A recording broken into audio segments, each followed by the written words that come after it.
Good evening. So today I've got something a little bit unusual, and this can happen at any moment. I've opened a Spanish blend of 3 grapes. It's Macabeo, Muscatel and Viognier. Now previously under a slightly different label but the same Finca Libertad brand from La Mancha. I've really enjoyed this in the past. I remember distinctly this time last year. It was big buttercream toffee notes and I was so impressed, and it was $5.99. But this year it's coming in at $6.99 and the blend has changed, the label has changed, and essentially it's a very crisp, very dry, and for me it's quite an unrewarding, uphill and a bit tart wine. So what am I going to do with it? Let's just have a quick taste.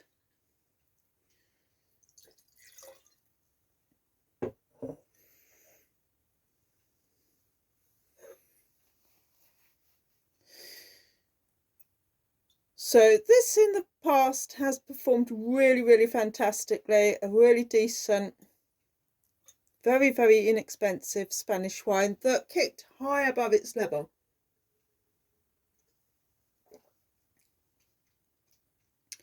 But right now the blend isn't really working for me at all, and it's just not quite marrying together. That's no big problem, it's a $6.99 wine. What do you expect? So what I'm going to suggest is, do you remember in the old days they used to have a glass and you'd put some brandy in and then you'd open a little tiny bottle of baby sham. Now baby sham is actually a perry, but it worked really well, and it was very popular as a cocktail in the 70s and 80s. And you'd probably have that with, some Ritz biscuits with cheddar and pineapple. Nothing wrong with that at all. But the upmarket version of that is brandy in a glass of champagne. Personally, I think that's sort of, you've sold your soul to a devil type of thing, and wouldn't do it myself. But, you can see where it's come from. Anyway, what I'm going to do is I'm going to build on the concept, and I'm going to take this Williams and Humbert collection 12 years old sherry oloroso, which I bought from Laithwaites, and it's 19%. Okay, and I'm just going to dab a little bit into the bottom of the glass. Now oloroso, this one in particular, has a lot more to offer you than your standard brandy, which is fairly generic, but this one is full of exciting character. On the nose I'm getting rum, I'm getting orange, I'm getting Christmas pudding, and I think I might well have creme fraiche with that.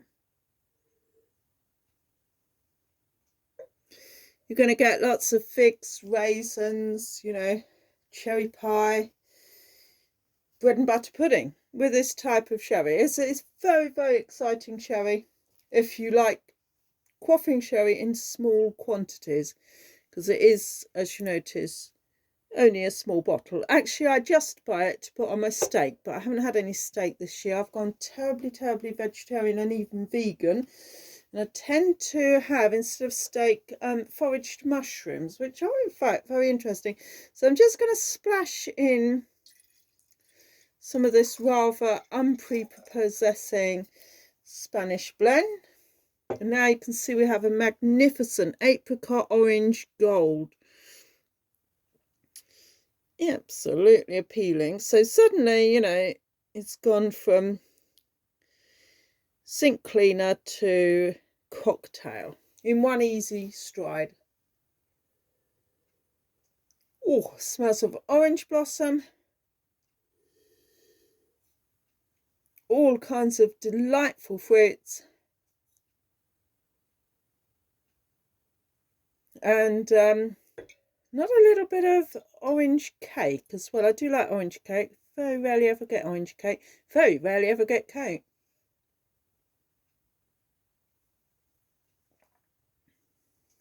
Absolutely incredible. They do come from the same sort of part of the world, you know, that sticking out, useless bit of Europe, which isn't quite low enough to get covered by the tides as yet.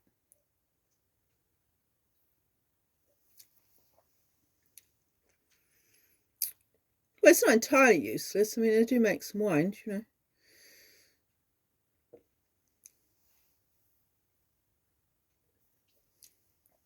Now, suddenly, I've taken something fairly boring and turned it into a fantastic cocktail. What are we going to call this one? The oloroso. I don't know. It's an interesting idea. If you've got an idea for what I could call this, the oloroso and a Spanish blend, libertad, you know, for goodness sake, pop something into the comments down below, because I don't know, but you know, with just a squeeze of fresh orange juice as well. And I think, you know, one of those wonderful 1970s cherries on a cocktail stick in the bottom. I really desperately wish I had one of those right now, but I've only got a cocktail stick, which doesn't quite bite the bullet, does it? And perhaps a stick of celery. I really could have done this a little bit better, couldn't I? I think, yeah, a stick of celery, a little dab of coriander, perhaps, you know, possibly a slug of gin as well. It definitely is a drink with a lot of space in it, and I think cold Earl Grey tea. So let's go oloroso, white Spanish blend, orange juice, crushed white pepper, cold Earl Grey or Lapsang Souchong tea, a cocktail cherry, and a couple of olives. Now we're talking. Now, I do think there's a massive, massive lineup here in a potential of wine cocktails. How many wine cocktails do you know apart from Babycham and brandy? I mean, really? Eh? Life's a peach. Well, you know, an orange.